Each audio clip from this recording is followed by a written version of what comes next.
Bismillahirrahmanirrahim. Assalamualaikum warahmatullahi wabarakatuh.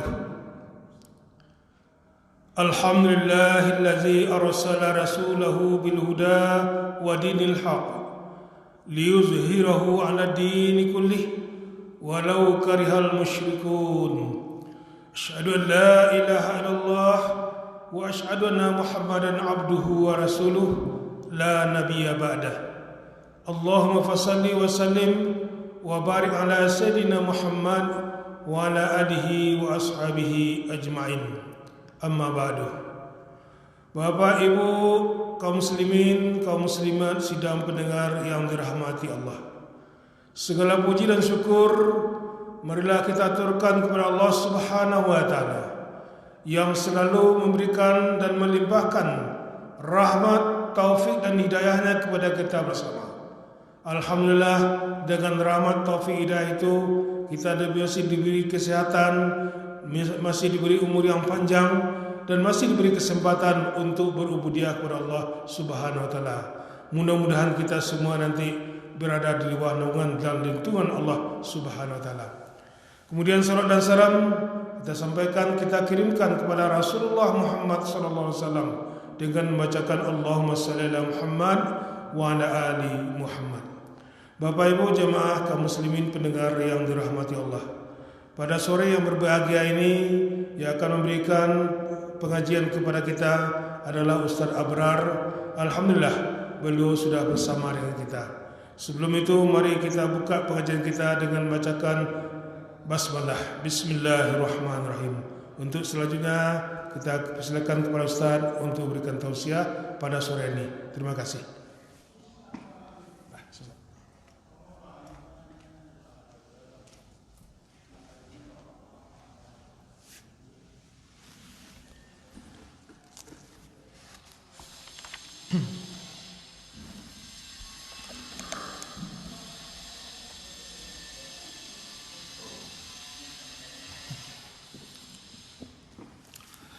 Bismillah.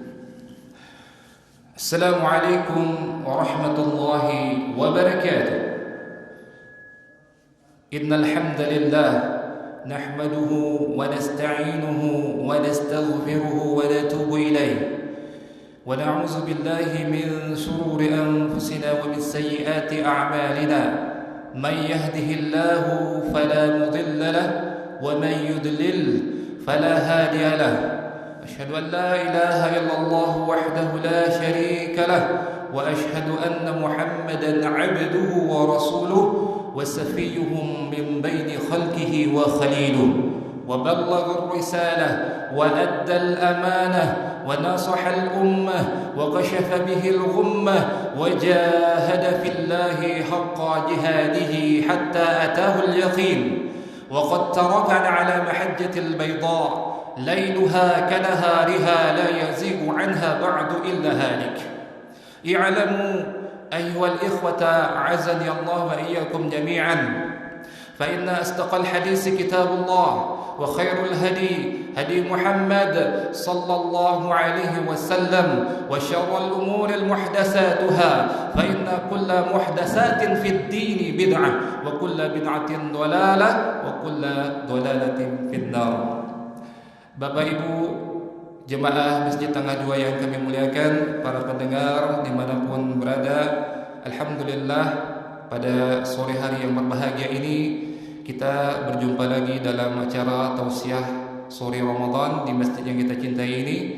Dan juga dalam kesempatan ini kami senantiasa menghimbau kepada kaum muslimin muslimat agar senantiasa berdoa meminta kepada Allah agar Allah berikan kesembuhan kepada kita semua, agar Allah angkat wabah ini dari muka bumi ini sehingga bumi menjadi sebagaimana mestinya seperti dahulu kala. Dan juga kita mintakan doa kepada teman-teman kita, kepada sahabat-sahabat kita yang telah ditimpa oleh musibah ini, semoga Allah sembuhkan mereka. Dan juga kita mintakan kepada Allah untuk para pemimpin kita yang senantiasa berjuang dengan penuh tenaga menghabiskan, meluangkan waktunya untuk kebaikan umat ini. Dan juga kita mohon doa kepada Allah, kita mintakan doa kepada Allah agar tenaga medis, para dokter yang merupakan orang yang di garda terdepan dalam penyembuhan penyakit COVID-19 ini. Dan tentunya kita berdoa kepada Allah Tabaraka wa Ta'ala sebagaimana dengan tuntunan yang telah diajarkan oleh Rasulullah SAW. Salah satunya dari hadis dari Ibnu Majah, Ibnu Hibban, kemudian Imam Tirmizi yang kemudian disahihkan oleh Imam Al-Albani, salasatu la turaddu da'watuhum as-sha'im hatta yuftir wa imamul 'adil thumma da'watul zalim, da'watul mazlum. Yaitu di antara 3 doa yang tidak akan tertolak, di antaranya adalah doanya orang yang sedang berpuasa sampai dia berbuka. Yang kedua adalah doanya pemimpin yang adil. Yang ketiga adalah doa orang yang teraniaya. Bapak Ibu yang kami muliakan, dan tentunya saat sekarang ini kita adalah orang-orang yang berpuasa, dan kita termasuk dari hadis ini.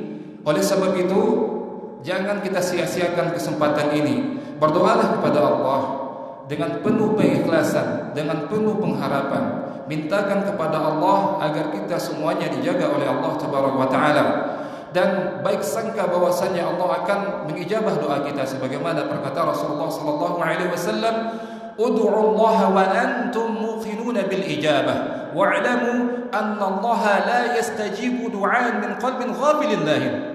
Dan berdoalah kalian kepada Allah dalam keadaan kalian berbaik sangka bahwasanya doa yang kalian mintakan kepada Allah akan diijabah oleh Allah. Dan ketahuilah bahwasanya Allah tidak akan mengabulkan doa seorang hamba yang berburuk sangka kepada Allah. Untuk itu kaum muslimin, marilah kita berdoa, sempatkan waktu kita berdoa, terutama di saat-saat yang ijabah ini, di saat-saat yang dimuliakan ini. Kaum muslimin, azan ya Allah wa iyyakum jami'an. Dan adapun tema yang akan kita bahas pada sore hari ini insyaallah adalah tentang muraqabatullah, merasa selalu diawasi oleh Allah Tabaraka wa Ta'ala.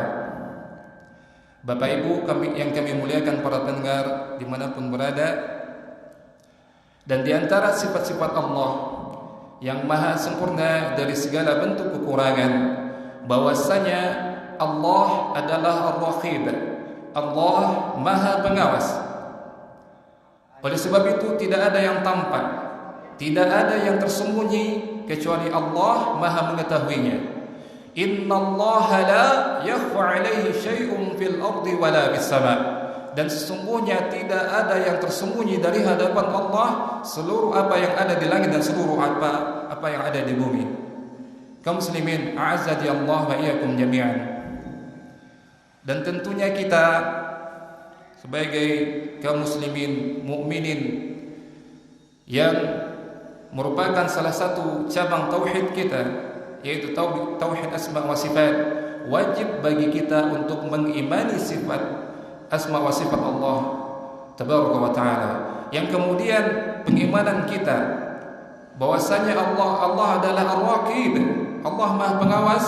Allah nantinya akan menimbulkan bagi kita suatu amalan hati yang sangat utama pahalanya di sisi Allah Tabaraka wa Ta'ala, yaitu muraqabatullah, selalu merasa diawasi oleh Allah Tabaraka wa Ta'ala. Dan sebagaimana yang dikatakan oleh Ibnu Qayyim rahimahullah ta'ala, bahwasanya muraqabatullah adalah pondasi atau azas dari seluruh ibadah hati. Oleh sebab itu tidak ada amalan hati atau ibadah hati yang lebih utama kecuali dibangun di atas dasar muraqabatullah, baik itu amalan hati yang mendatangkan ketumakninahan, amalan hati yang mendatangkan ketenangan jiwa, amalan hati yang mendatangkan khusyu'an, kecuali dibangun di atas asas atau pondasi muraqabatullah. Bapak Ibu yang kami muliakan, azani Allah wa iyyakum, sifat muraqabatullah inilah yang akan menyebabkan seseorang hamba bersungguh-sungguh menjauhi larangan Allah. Dan tentunya juga dia akan bersungguh-sungguh untuk mengaplikasikan apa yang telah diperintahkan oleh Allah. Karena dia pasti akan merasa bahwasannya Allah akan selalu mengawasinya. Rasulullah SAW bersabda di sebuah hadis yang masyhur,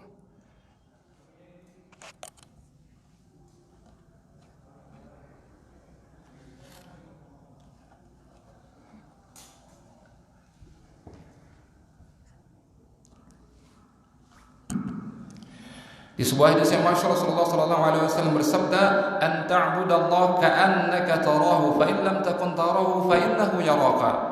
Dan kalian beribadah kepada Allah seakan-akan kalian melihat Allah. Dan seandainya kalian tidak bisa melihat Allah, maka yakinlah bahwasanya Allah akan senantiasa melihat dan mengawasi kalian. Bapak Ibu yang kami muliakan, tentunya ketika kita telah mengaplikasikan muraqabatullah ini dalam kehidupan kita sehari-hari, tentunya kita akan selalu mawas diri, akan selalu beramal dengan penuh keikhlasan. Dan kebanyakan dari kita bisa melakukan ketaatan terkadang hanya di hadapan orang banyak. Namun bagaimana ketika dia berada di kesendiriannya? Apakah ketakwaan, kesolehan, amal ma'ruf yang dia lakukan di hadapan orang banyak telah mencocoki dengan keadaan yang dia lakukan ketika dia lagi bersendirian? Hati-hati kaum muslimin. Orang-orang seperti ini telah digambarkan oleh Allah Tabaraka wa Ta'ala dalam firman-Nya, "Yastakhfuna minan nas wa la yastakhfuna minallah." Yaitu mereka bersembunyi, takut borok mereka, kecurangan mereka diketahui oleh manusia banyak, namun mereka tidak khawatir bahwa keburukan mereka akan dibongkar oleh Allah Tabaraka wa Ta'ala. Dan inilah salah satu ciri dari orang-orang munafik. Dan mereka melakukan ketaatan di hadapan orang banyak, namun ketika dia berada di kesendiriannya, dia malah menyalahi apa yang dia perlihatkan di hadapan orang banyak tersebut. Rasulullah SAW bersabda, hadis dari Imam Ahmad di dalam Musnadnya, Rasulullah SAW bersabda, "La alfayanna aqwaman min ummati ya'tuna yawmal qiyamah biujur misla jabali tihamati bidan fayaj'alullahu haba'an mansura." Rasulullah SAW bersabda, akan datang, aku akan mengetahui, kata Rasulullah, pada hari kiamat nanti akan ada segolongan dari umatku yang mereka berbangganya ketika mereka diperintahkan untuk menghadap Allah. Mengapa mereka berbangga? Mereka berbangga karena mereka membawa pahala yang luar biasa banyaknya. Namun apakah yang terjadi kaum muslimin? Apakah mereka selamat begitu saja? Tidak kaum muslimin. Pahala mereka yang begitu banyak itu Allah jadikan bagikan debu yang berterbangan. Kemudian para sahabat radhiyallahu alaihim yang mereka adalah orang-orang yang bersemangat dalam menuntut ilmu agama, mereka seketika menanyakan kepada Rasulullah, "Ya Rasulullah, sifhum lana hatta la nakuna mislahum wa nahnu la na'lam." Wahai Rasulullah, sifatilah siapakah mereka ini, gambarkanlah siapakah mereka ini, sehingga jangan sampai kami mengikuti jejak langkah mereka dalam keadaan kami tidak mengetahuinya. Kemudian Rasulullah SAW bersabda, "Hum qaumun idza khalau bi maharimillahi intahaquha." Mereka adalah suatu kaum yang ketika mereka berada di kesendirian mereka tidak malu untuk melakukan apa yang telah dilarang oleh Allah Subhanahu wa taala. Wa iyyazubillah. Kaum muslimin, a'azani Allah wa iyyakum jami'an. Ketika kita membolak-balik sejarah bagaimana salafun salih di zaman dahulu, bagaimana mereka mentadbiqkan, mengaplikasikan muraqabah ini di dalam kehidupan mereka sehari-hari. Dan kita telah mendengar kisah dari Amirul Mukminin Umar bin Khattab, bagaimana beliau di suatu malam beliau melakukan kegiatan seperti biasanya. Beliau berputar-putar di daerah rakyatnya. Beliau ingin meyakinkan bahwasanya keadaan rakyatnya pada malam itu baik-baik saja. Pada suatu ketika beliau berhenti di sebuah rumah, dan sayup-sayup terdengar percakapan antara seorang ibu dengan anak perempuannya. Si ibu mengatakan kepada anak perempuannya, "Wahai anakku, campurkanlah susu ini dengan air sehingga kita bisa mendapatkan keuntungan yang banyak nantinya."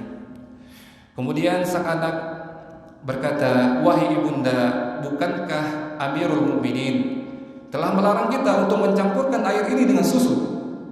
Kemudian ibunya berkata, "Wahai anakku, bukankah Umar tidak bersama kita? Tentunya dia tidak akan mengetahuinya." Kemudian sang anak berkata, "Benar wahai ibuku, tapi ingatlah, Allah Tuhannya Umar pasti mengetahuinya." Dan seketika itu Umar takjub dengan perkataan, dengan kesolehan wanita ini, anak perempuan ini. Kemudian dia segera balik ke rumahnya dan menceritakan kisah ini, percakapan antara seorang ibu dengan anak perempuan ini kepada anak-anaknya.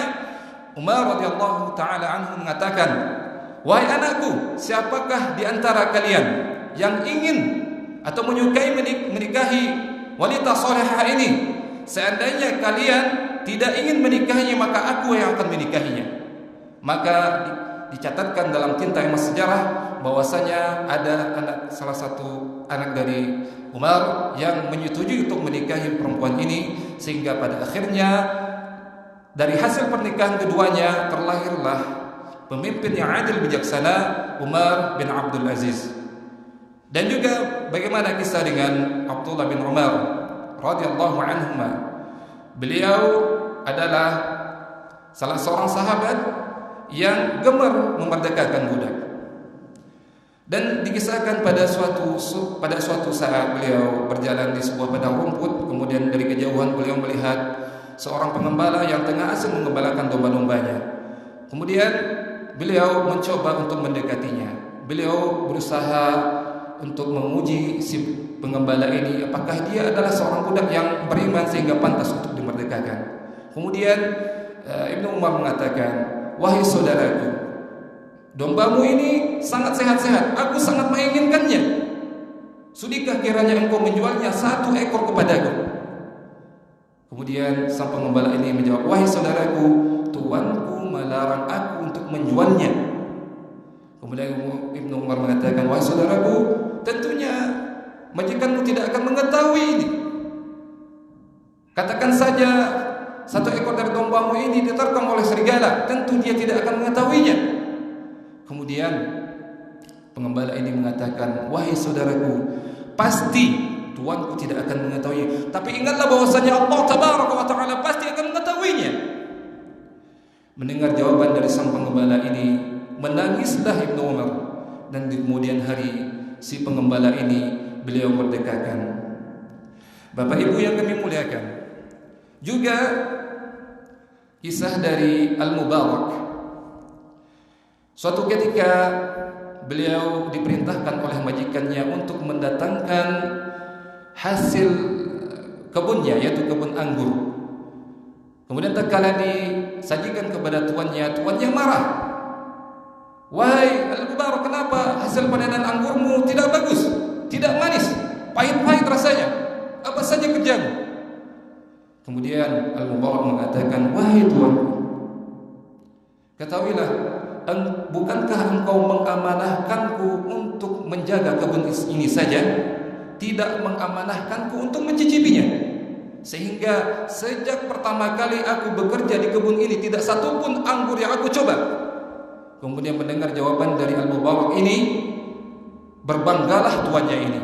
Dan di kemudian hari Al-Mubarak dinikahkan dengan putri sang majikan, sehingga dari hasil pernikahan keduanya terlahirlah seorang ulama yang terkenal, Amirul Mukminin fil hadis, Abdullah ibn al-Mubarak rahmatullahi alaih.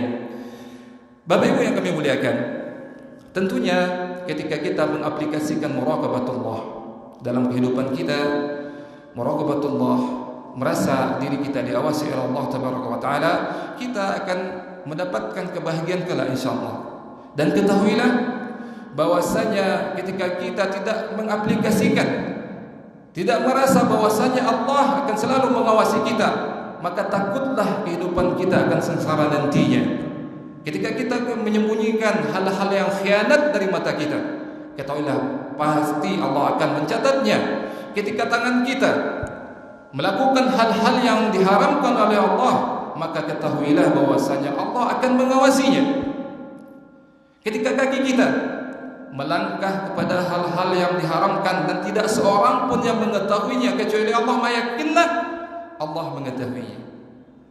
Allah tabaraka wa ta'ala berfirman, "Al-yawma nakhtimu afwahihim wa tukallimuna aydihim wa tashhadu arjuluhum bima kanu yaksibun." Dan di hari itu kami kunci mulut-mulut mereka, dan kami bicarakan tangan-tangan mereka, dan kaki-kaki mereka memberikan kesaksian terhadap apa yang telah mereka lakukan. Bapak Ibu yang kami muliakan, berhati-hatilah ketika kita melakukan hal-hal yang dilarang oleh Allah, maka yakinlah Allah akan selalu mengawasi kita. Oleh karena itu, Ibnu Rajab Al-Hambali di dalam kitab beliau mengatakan, di kitab Jami' Ulum wal Hikam Syarah Arba'in Nawawiyah, beliau mengatakan, wa ghalibu hudusi su'il khatimati bisababi dasisatin khafiyatin la yattali'u 'alaihi an-nas. Seseorang akan jatuh ke dalam su'ul khatimah tatkala dia menyembunyikan hal-hal yang khianat dan tidak seorang pun yang mengetahuinya kecuali Allah. Fatilka bujibatun bisu'il khatimati 'indal maut. Dan oleh sebab itu dia akan jatuh kepada su'ul khatimah ketika maut datang merenggut nyawanya. Bapak Ibu yang kami muliakan, para pendengar dimanapun berada, kenapa kita membahas hal ini? Karena tentunya kita di dalam situasi yang sama-sama telah kita ketahui, kita banyak menghabiskan waktu kita di rumah-rumah kita. Kita banyak menghabiskan waktu untuk bekerja di rumah kita. Dan ada suatu benda yang pastinya sangat dekat dengan kita, yang senantiasa kita mainkan, yaitu handphone. Dan ketahuilah kaum muslimin, ketika kita tidak bijak untuk mempergunakan handphone kita ini terhadap hal-hal yang telah diperintahkan oleh Allah, khawatirlah bahwasanya su'ul khatimah mengancam kita. Kita tentunya khawatir virus corona ini akan mengancam nyawa kita, akan merenggut kesehatan kita. Tapi pernahkah kita berpikir bahwasanya virus yang ada di handphone kita ketika kita tidak menggunakannya dalam hal-hal yang penuh kebaikan, apakah kita tidak khawatir kalau virus itu nantinya akan mengancam kita dan ketika itu kita mati dalam keadaan berbuat maksiat? Boleh jadi orang yang kena virus corona itu Allah gugurkan dosa-dosanya melalui penyakitnya itu. Namun apakah seseorang yang mati dalam keadaan su'ul khatimah melakukan dosa, apakah yang akan dia bawa ke hadapan Allah tabaraka wa taala? Mari kita renungkan muslimin. Mudah-mudahan puasa kita, qiyamul lail kita, bacaan Al-Quran kita, semuanya kita lakukan hanya untuk Allah tabaraka wa taala. Yakinlah bahwasanya Allah akan senantiasa mengawasi kita. Jangan sekali-sekali kita melihat kecilnya kemaksiatan yang kita lakukan, tapi yakinlah kepada siapakah kita berbuat maksiat itu. Bapak Ibu yang kami muliakan, mungkin hanya itu yang bisa kami sampaikan. Mudah-mudahan Allah perbaiki diri kita Allah berikan keinginan bagi kita untuk menuntut ilmu agama, sehingga kita mengetahui mana yang baik, mana yang buruk. Kita bisa mengaplikasikan muraqabatullah dalam kehidupan kita. Demikian saja yang bisa kami sampaikan. Subhanakallahumma wa bihamdika asyhadu an la ilaha illa anta astaghfiruka wa atubu ilaik. Assalamualaikum warahmatullahi wabarakatuh.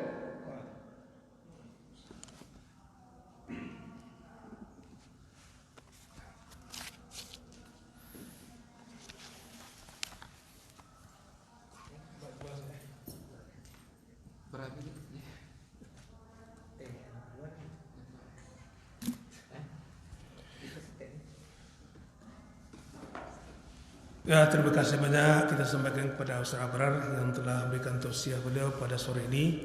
Mudah-mudahan apa yang beliau sampaikan bisa kita amalkan dan bisa kita laksanakan dalam kehidupan kita sehari-hari. Terima kasih atas perhatiannya. Mohon maaf telah kekurangan. Insyaallah untuk besok sore pengajian akan disampaikan oleh Ustaz Ahmad Iqbal SI. Terima kasih. Assalamualaikum warahmatullahi wabarakatuh.